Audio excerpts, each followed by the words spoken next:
नमस्कार दोस्तों, मैं दीपक शर्मा अंग्रेज आपका स्वागत करता हूं द लीगल चैम्बर में। अब दोस्तों, आज की वीडियो में मैं एक बिल्कुल लेटेस्ट जजमेंट आप लोगों के लिए लेकर आया हूं। जी हां दोस्तों, अक्सर देखने को मिलता है कि एक वो व्यक्ति जिसको कानून की ज्यादा जानकारी नहीं है, वो इसी चीज को लेकर परेशान रहता है कि कौन सी संपत्ति पैतृक कही जाएगी या फिर कौन सी संपत्ति वारिसान वाली कही जाएगी।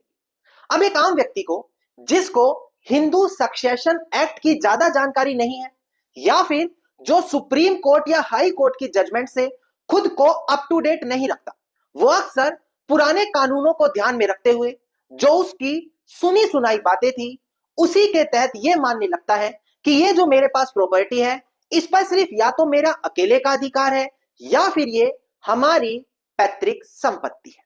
अब दोस्तों, आज की वीडियो में मैं इसी टॉपिक पर चर्चा करने वाला हूं कि कौन सी संपत्ति को पैतृक संपत्ति का दर्जा दिया जाएगा, जहां पर सारे उत्तराधिकारियों का अधिकार होगा और बिना किसी उत्तराधिकारी से पूछे उस संपत्ति को बेचा भी नहीं जा सकेगा। और वहीं दूसरी ओर कौन सी संपत्ति स्व अर्जित मानी जाएगी, जिस पर सिर्फ उसी व्यक्ति का अधिकार होगा जिसको वह मिली है और बाकी कोई भी दूसरा व्यक्ति उसमें अड़चन नहीं डाल सकेगा। और सबसे बड़ी बात, यह सिर्फ मैं आपको मौखिक रूप से नहीं समझाऊंगा, बल्कि जो इससे संबंधित बिल्कुल लेटेस्ट जजमेंट आई है उसका रेफरेंस देते हुए आपको यहां पर क्लियर करके देने वाला हूं। अब दोस्तों, अगर आप लोगों को हमारी ये वीडियोस अच्छी लगती हैं, अगर आप लोगों को हमारी तरफ से किए गए एफर्ट्स अच्छे लगते हैं, तो मेरा आप लोगों से अनुरोध है, इस वीडियो को आप लाइक जरूर करें, ज्यादा से ज्यादा शेयर जरूर करें और अपना वैल्यूएबल कमेंट सेक्शन में जरूर लिखें। तो चलिए दोस्तों, अब आज की इस वीडियो को हम ज्यादा लंबा ना करते हुए आज की इस वीडियो को स्टार्ट करते हैं।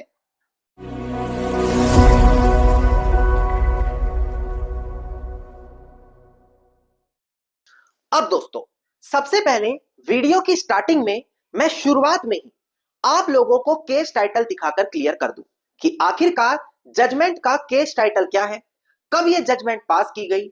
इसके बाद हम वीडियो में आगे बढ़ेंगे कि किस संपत्ति को पैतृक और किसको वारिसान वाली कहा जाता है। एक बार डिस्प्ले पर ध्यान दें, आपको दिखाई देगा केस टाइटल है हमारा बीरबल सैनी, जो यहां पर हमारे अपीलियंट है वर्सेस सत्यवती। आरएसए नंबर है 196 ऑफ 2019 और 24 दिसंबर साल 2024 की ऑनरेबल दिल्ली हाई कोर्ट की ये जजमेंट है। नाउ ये जजमेंट हर उस व्यक्ति के लिए काम आएगी जो अपनी पारिवारिक संपत्ति की स्थिति जानना चाहता है, यह जानना चाहता है कहां उसका अधिकार बनेगा और कहां नहीं बनेगा। देखिए दोस्तों, अक्सर यह देखने को मिलता है कि एक व्यक्ति का देहांत हो गया, उदाहरण के तौर पर किसी के पिताजी का देहांत हो गया, उनके पिता ने वो संपत्ति खुद खरीदी थी, खुद के पैसों से खरीदी थी और देहांत होने के बाद उनके बच्चों के नाम पर वो संपत्ति चली गई। बच्चों के नाम कैसे जाती है, उसके लिए आप सेक्शन 8 हिंदू सक्सेशन एक्ट 1956 देख सकते हैं। वो बताता है अगर एक किसी पुरुष का देहांत होगा तो उसके जो क्लास 1 के उत्तराधिकारी होंगे, जिसमें बेटा, बेटी, उस व्यक्ति की माताजी और उस व्यक्ति की पत्नी, ये चारों लोग बराबर के संपत्ति में हिस्सेदार होंगे जब उस व्यक्ति का देहांत हो जाएगा। हाँ, यह भी स्थिति बन सकती है कि वह व्यक्ति कोई विल वसीयत करके चला गया हो, संपत्ति में कोई गिफ्ट देकर चला गया हो, तो हर स्थिति में चाहे गिफ्ट दी है या फिर विल करी है या देहांत होने के बाद क्लास 1 के उत्तराधिकारियों को मिली है, तीनों केसेस में इस संपत्ति को इनहेरिटेड प्रॉपर्टी बोला जाएगा। इनहेरिटेड का मतलब कि जो जो वारिसान थे उनको संपत्ति मिल चुकी है। इसके अलावा सबसे मुख्य चीज यहां पर यह होती है कि तीनों स्थितियों में जिस व्यक्ति का जितना हिस्सा बनेगा वह उनकी स्वयं अर्जित संपत्ति के तौर पर माना जाएगा। यह सबसे बड़ी बात होती है कि स्वयं अर्जित संपत्ति का मतलब जिसका जो भी हिस्सा है वो उसका अकेला मालिक बन जाता है और वहां पर कोई भी तीसरा इंसान उठकर यह नहीं कह सकता कि इसमें मेरा भी हिस्सा है और अगर आप इसको बेचना चाहोगे तो मुझसे परमिशन लेनी पड़ेगी। कौन सी कंडीशन है, या तो विल होनी चाहिए, गिफ्ट होनी चाहिए या देहांत होने के बाद उत्तराधिकारी होने की वजह से आपने उसको इनहेरिटेड किया हो। अब कई बार यह देखा जाता है परिवार में संपत्तियों का बंटवारा हो गया या फिर कोई फैमिली सेटलमेंट हो गया। हर केस में जहां पर चाहे बंटवारा हो या सेटलमेंट हो, दोनों केसेस में जिसके हिस्से में जो भी हिस्सा आता है वह उसकी स्व अर्जित संपत्ति बन जाती है। यह भी आप लोगों को कंसेप्ट क्लियर होना जरूरी था, जो इसी जजमेंट में क्लियर किया गया है। नाउ इसके बाद बात आती है पैतृक संपत्ति यानी कि एंसेस्ट्रल प्रॉपर्टी के बारे में। देखिए एंसेस्ट्रल प्रॉपर्टी का मतलब, एंसेस्ट्रल प्रॉपर्टी यानी कि पैतृक संपत्ति का मतलब होता है वह संपत्ति जिसको विभाजित नहीं किया गया, मतलब कि उसका बंटवारा नहीं हुआ और वो 4 पीढ़ियों तक चलती चली गई। उदाहरण के तौर पर आपके परदादा ने संपत्ति खरीदी, परदादा का देहांत हो गया, देहांत होने के बाद वो दादा के पास गई, दादा के बाद आपके पिताजी के पास गई, पिताजी के बाद आपके पास आई। इन चारों सिचुएशन में उसका बंटवारा नहीं होना चाहिए, और अगर इस तरीके से बिना बंटवारा हुए वो 4 पीढ़ियों तक चलती चली गई तो वो फिर एंसेस्ट्रल प्रॉपर्टी में कन्वर्ट हो जाती है। सबसे बड़ी बात क्या है कि अगर एक बार कोई संपत्ति एंसेस्ट्रल में बदल गई तो उसके बाद जो कोई भी वारिस उस परिवार में पैदा होगा, जन्म लेते ही उसका उस संपत्ति में अधिकार आ जाएगा। जन्म लेते ही मेरा मतलब, इसके लिए आप हिंदू सक्सेशन एक्ट का सेक्शन 5 देख सकते हैं कि जब भी कोई भी चाहे बेटा हो या बेटी हो परिवार में जन्म लेगी, और अगर वहां पर कोई पैतृक संपत्ति है जिसका बंटवारा नहीं हुआ, वो जन्म लेते ही अपना एक हिस्सा निर्धारित करा लेगी। और अगर उसका हिस्सा कोई बेचना भी चाहेगा तो पहले या तो उसका 18 साल होने का वेट करना पड़ेगा, उसके बाद उससे परमिशन लेनी पड़ेगी, फिर बेचा जाएगा। और अगर 18 साल से पहले ही बेचना चाहता है तो कोर्ट से परमिशन लेनी अनिवार्य है।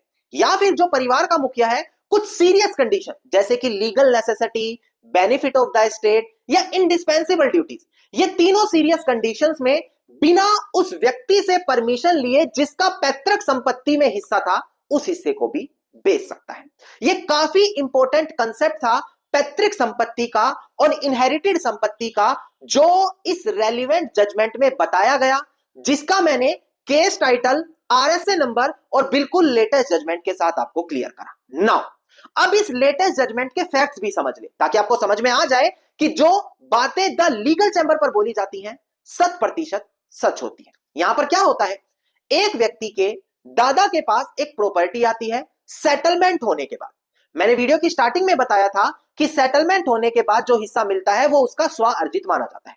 सेटलमेंट होने के बाद जब उनके पास वो हिस्सा आया तो कुछ समय बाद उस व्यक्ति का देहांत हो गया और बाद में उसके बच्चे के पास ये प्रॉपर्टी चली गई। नाउ जो उस बच्चे के पास प्रॉपर्टी चली गई उसने क्या करा, 4-5 डॉक्यूमेंट बनाए, एग्रीमेंट टू सेल, जीपीए वगैरह वगैरह, और बनाकर अपने बच्चे को वो प्रॉपर्टी फिर दोबारा से ट्रांसफर कर दी। नाउ क्वेश्चन अब ये उठ रहा है कि जिस व्यक्ति ने ये 4-5 डॉक्यूमेंट बनवाए, एग्रीमेंट टू सेल, विल, वसीयत वगैरह, क्या वो अकेला अधिकार रखता था उस प्रॉपर्टी को किसी और को देने का? क्योंकि जो यहां पर अपीलियंट है उसका कहना है कि ये तो हमारे दादाजी की संपत्ति है, ये तो हमारी पैतृक संपत्ति है, इसमें तो हमारा जन्म लेते ही अधिकार बन गया। नाउ अब क्वेश्चन ये था ऑनरेबल दिल्ली हाई कोर्ट के सामने कि क्या इस संपत्ति को पैतृक संपत्ति का दर्जा दिया जाएगा या इस संपत्ति को हम इनहेरिटेड यानी कि वारिसान की संपत्ति कहेंगे।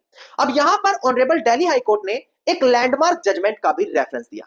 डिस्प्ले पर ध्यान दे उस जजमेंट को, हो सकता है वो भी आपके लिए काम आ जाए। देखिएगा डिस्प्ले पर, देखिए केस टाइटल था commissioner of wealth tax Kanpur versus Chandrasen, साल 1986 की जजमेंट है। यहां पर बोला गया है कि अगर एक बेटा किसी प्रॉपर्टी को इनहेरिटेड कर रहा है अपने पिता से तो वो कुपासनरी प्रॉपर्टी नहीं बनेगी बल्कि उसके बेटे की सेल्फ एक्वायर्ड प्रॉपर्टी मानी जाएगी, और वहां पर जो बाकी डिसेंडेंट है उसमें क्लेम नहीं कर पाएंगे। यानी कि प्रेजेंट केस में भी यही हुआ था। एक व्यक्ति का क्या हुआ था, उसको सेटलमेंट से संपत्ति मिली जो उसका दादा था, सेटलमेंट से मिली, उसका देहांत हो गया, उसके बेटे यानी कि पिता के पास आ गई। अब जब पिता के पास आई तो उसकी वो सेल्फ एक्वायर्ड हो गई क्योंकि वो इनहेरिटेड की गई प्रॉपर्टी है, पैतृक तो था ही नहीं। हाँ, अगर सेटलमेंट नहीं होता तो फिर भी पैतृक बन जाती, पर सेटलमेंट या बंटवारा होने से जिसको जो हिस्सा मिल रहा है वो उसकी स्वार्जित है, और स्वार्जित संपत्ति को मरने के बाद अगर बच्चे के पास जाएगी तो वो उसकी भी स्वार्जित होगी। और उसने आगे अपने बच्चे को कैसे ट्रांसफर करी है, जो प्रेजेंट केस में डिफेंडेंट है, एग्रीमेंट टू सेल, विल, वसीयत, ये दस्तावेज बनाकर करी। तो यहां पर ऑनरेबल दिल्ली हाई कोर्ट ने यही फैसला सुनाया कि देखो भाई, प्रेजेंट केस में इसको पैतृक संपत्ति नहीं बोला जा सकता, कारण क्योंकि सेटलमेंट होने के बाद उनके दादा को हिस्सा मिला, दादा का देहांत होने के बाद बच्चे को आई तो वो उसकी इनहेरिटेड हो गई। इनहेरिटेड का रूल क्या है, जिसको जो हिस्सा मिल रहा है वो उसकी स्वार्जित है, और उसकी जब स्वार्जित हो गई और उसने आगे अपने बच्चे को अपने कागज बनाकर ट्रांसफर करिए, एग्रीमेंट टू सेल वगैरह वगैरह वगैरह, तो वो उसके बच्चे की स्वार्जित हो गई। और वहां पर कोई भी तीसरा इंसान ऑब्जेक्शन नहीं उठा सकता और प्रेजेंट केस में यह कहना गलत रहेगा कि प्रॉपर्टी किसी और को देने से पहले बाकी लोगों से कंसेंट लेना अनिवार्य था। ऐसा कहना यहां पर गलत होगा। तो यहां पर आपको समझ में आ गया कि कब कौन सी प्रॉपर्टी इनहेरिटेड यानी कि वारिसान वाली बोली जाएगी जहां पर अकेले व्यक्ति का अधिकार होगा, और कब कौन सी प्रॉपर्टी एंसेस्ट्रल बोली जाएगी यानी कि पैतृक बोली जाएगी जहां पर सभी कानूनी उत्तराधिकारियों का, उपासनरी लोगों का अधिकार होगा। धन्यवाद दोस्तों। उम्मीद करता हूं वीडियो में मिली जानकारी आप लोगों के लिए बेहद ज्यादा लाभदायक साबित रहेगी। अगर वीडियो में मिली जानकारी आप लोगों को अच्छी लगी तो इस वीडियो को आप लाइक, शेयर और कमेंट जरूर कीजिएगा। वीडियो से जुड़ा अगर आपका कोई क्वेश्चन है तो मुझे आप कमेंट सेक्शन में भी लिख सकते हैं। इसके अलावा अगर आप लोग इसी प्रकार की हर महत्वपूर्ण जानकारी पाना चाहते हैं तो इस चैनल को तुरंत सब्सक्राइब करते हुए नोटिफिकेशन बेल आइकन आप जरूर दबा दें।